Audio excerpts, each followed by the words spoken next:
ಸ್ನೇಹಿತರೆ ಎಲ್ಲರಿಗೂ ನಮಸ್ಕಾರ. ಏನಪ್ಪ ವಿಚಾರ ಅಂದರೆ, ಈ ಪುನೀತ್ ಕೆರಳಿನ ಪೊಲೀಸ್ನವರು ಅರೆಸ್ಟ್ ಮಾಡ್ತಾರೆ. ಯಾಕೆ ಅರೆಸ್ಟ್ ಮಾಡ್ತಾರೆ ನೋಡಿ ಸ್ನೇಹಿತರೆ, ನಮ್ಮ ಕರ್ನಾಟಕದ ಪೊಲೀಸ್ನವರು ಭಾಳ ಅದ್ಭುತವಾದ ಕೆಲಸ ಮಾಡ್ತಾರೆ. ಆದರೆ ಇವರನ್ನು ಒಂದೊಂದು ಸತಿ ರಾಜಕಾರಣಿಗಳು ದುರುಪಯೋಗ ಪಡಿಸ್ಕೊತಾರೆ. ಸುಮಾರು ಸತಿ ದುರುಪಯೋಗ ಪಡಿಸ್ಕೊಂತಾನೆ ಇರ್ತಾರೆ. ಯಾಕಂದರೆ ಈ ಪುನೀತ್ ಕೆರಳಿ ಅರೆಸ್ಟ್ ಮಾಡಿರೋ ವಿಚಾರದಲ್ಲಿ ಒಂದು ಮಾತು ಹೇಳ್ತೀನಿ ಕೇಳಿ.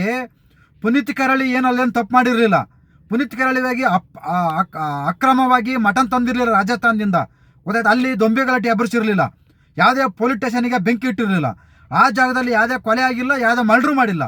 ಅರೆಸ್ಟ್ ಮಾಡ್ಕೊಂಡು ಹೋಗಿ ಬಟ್ಟೆ ಬಿಚ್ಚಿ ಹೊಡೆಯೋ ಅವಶ್ಯಕತೆ ಇರಲಿಲ್ಲ. ನಾನು ಪೊಲೀಸ್ನವ್ರನ್ನ ಕೇಳೋದು, ಈ ಸರ್ಕಾರನ ಕೇಳೋದು ಏನಪ್ಪ ಅಂದರೆ, ಆ ಮಟನ್ ಎಲ್ಲಿಂದ ಬಂತು ಅಂತ ಹೇಳ್ತಾರೆ, ರಾಜಸ್ಥಾನದಿಂದ ಬಂತು ಅಂತ ಹೇಳ್ತಾರೆ. ಎಲ್ಲಿಂದ ಬಂತು, ಯಾವ ಊರಿಂದ ಬಂತು, ಯಾಕೆ ಬಂತು, ಯಾರು ತಗೊಂಬಂದರು, ಅದಕ್ಕೆ ಲೈಸೆನ್ಸ್ ಕೊಟ್ಟವ್ರು ಯಾರು, ಅದಕ್ಕೆ ಪರ್ಮಿಷನ್ ಕೊಟ್ಟವ್ರು ಯಾರು, ಇದೆಲ್ಲ ಬೇಕಲ್ಲ, ಇದೆಲ್ಲ ತನಿಖೆ ಮಾಡಬೇಕಲ್ಲ. ಬರೀ ಹೋಗಿ ಪ್ರಶ್ನೆ ಮಾಡಿರೋರನ್ನ ನೀವು ಅರೆಸ್ಟ್ ಮಾಡಿಬಿಟ್ರೆ ಹಂಗಾದ್ರೆ ಅಕ್ರಮವಾಗಿ ಕೊಳ್ತೋಗಿರೋ ಮಟನು ಯಾವ್ದು ಬೇಕಾದ್ರೆ ಮಟನು ತಿನ್ನಿಸ್ಬೋದಂಗಾರೆ ಜನಗಳಿಗೆ. ಹಂಗಾರೆ ಅದೆಲ್ಲ ತಿಂದು ಸಾಯ್ಬೇಕಂಗಾರೆ ಇಲ್ಲಿರ್ತಕ್ಕಂಥ ಕರ್ನಾಟಕದ ಜನರು. ನೀವೆಲ್ಲ ಚೆನ್ನಾಗಿರ್ಬೇಕು ದುಡ್ಡು ಸಂಪಾದನೆ ಮಾಡ್ಕೊಂಡು. ಅದು ಹಂಗಾರೆ ಒಳ್ಳೆ ರೀತಿ ವ್ಯಾಪಾರನ ಅದು ಮೋಸದ ವ್ಯಾಪಾರ ಅಲ್ವಾ?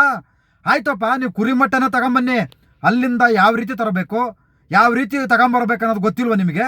ಈ ಥರ ಒಳ್ಳೆ ಕಸ ತುಂಬ್ಕೊಂಬಂದಂಗೆ ಯಾರು ಬಾಕ್ಸಲ್ಲಿ ತುಂಬ್ಕೊಂಬರ್ತಾರ ಮಟನ್? ಅದನ್ನು ಈ ಥರ ಜನಗಳಿಗೆ ತಿನ್ನಿಸಿ ನೀವು ಸಂಪಾದನೆ ಮಾಡಬೇಕಾ? ಅಲ್ಲಿಗೆ ಅಬ್ದುಲ್ ರಜಾಕ್ ಅವ್ರು ಯಾಕೆ ಬಂದರು? ಅವ್ರಿಗೆ ಬರೋ ಅವಶ್ಯಕತೆ ಇರಲಿಲ್ಲ. ಆಮೇಲೆ ಸುಳ್ಳು ಲೈಸೆನ್ಸ್ ಇದೆ ಅಂತಾರೆ, ಒಂದು ಸತಿ ಲೈಸೆನ್ಸ್ ಇಲ್ಲ ಇವಾಗ ಮಾಡಿಸ್ತೀನಿ ಅಂತಾರೆ, ಒಂದು ಸತಿ ಮಾಡಿಸ್ಕೊಂಬಂದಿನಿ ಅಂತಾರೆ, ಒಂದೊಂದು ಸತಿ ಮಾತಾಡ್ತಾರೆ.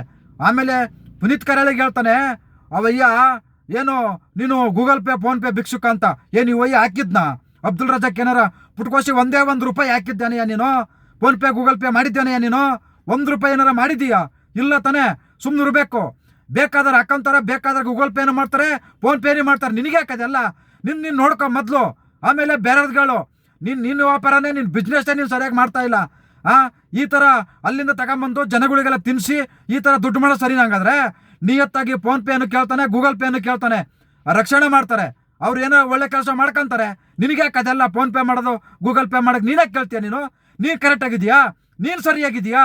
ನೀನು ಕರೆಕ್ಟಾಗಿದ್ದು, ನೀನು ಸರಿಯಾಗಿದ್ದು ಇನ್ನೊಬ್ಬರು ಪ್ರಶ್ನೆ ಮಾಡೋ.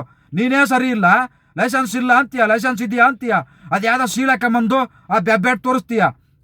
ಇದೆಲ್ಲ ನಿಂದು ಕರೆಕ್ಟಾಗಿದೆಯಾ? ಸ್ನೇಹಿತರೆ ನೋಡಿ, ಅಲ್ಲಿ ಅರೆಸ್ಟ್ ಮಾಡಬೇಕಾಗಿರೋದು ಅಬ್ದುಲ್ ರಜಾಕ್. ಯಾಕಂದರೆ ರಾಜಸ್ಥಾನದಿಂದ ಬಂತು ಅಂತ ಮಾತ್ರ ಹೇಳ್ತಾರೆ.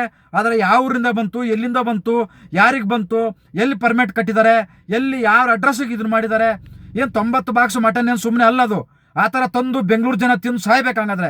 ಕೊಳ್ತೋಗಿರೋ ಮಟನ್ ತಿನ್ನೋರು ಇದಕ್ಕೆ ಸಪೋರ್ಟ್ ಮಾಡ್ತಾರೆ, ಒಳ್ಳೆ ಮಟನ್ ತಿನ್ನೋರು ಇದಕ್ಕೆ ಸಪೋರ್ಟ್ ಮಾಡಲ್ಲ. ಅರ್ಥ ಮಾಡ್ಕೊಳ್ಳಿ ಈ ವಿಚಾರನ. ದಯವಿಟ್ಟು ಶೇರ್ ಮಾಡಿ. ಪುನೀತ್ ಕೆರಳಿನ ಅರೆಸ್ಟ್ ಮಾಡೋ ಅವಶ್ಯಕತೆ ಇರಲಿಲ್ಲ, ಅವನು ಹೊಡೆಯೋದು ಅವಶ್ಯಕತೆ ಇರಲಿಲ್ಲ, ಅವ್ರನ್ನ ಬಟ್ಟೆ ಬಿಸಿಸೋ ಅವಶ್ಯಕತೆ ಇರಲಿಲ್ಲ.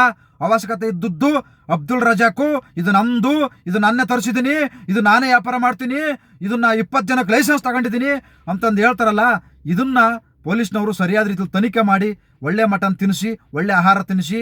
ಎಲ್ಲರಿಗೂ ಒಳ್ಳೆಯದಾಗಲಿ. ನಮಸ್ಕಾರ. ಜೈ ಹಿಂದ್, ಜೈ ಕರ್ನಾಟಕ ಮಾತೆ.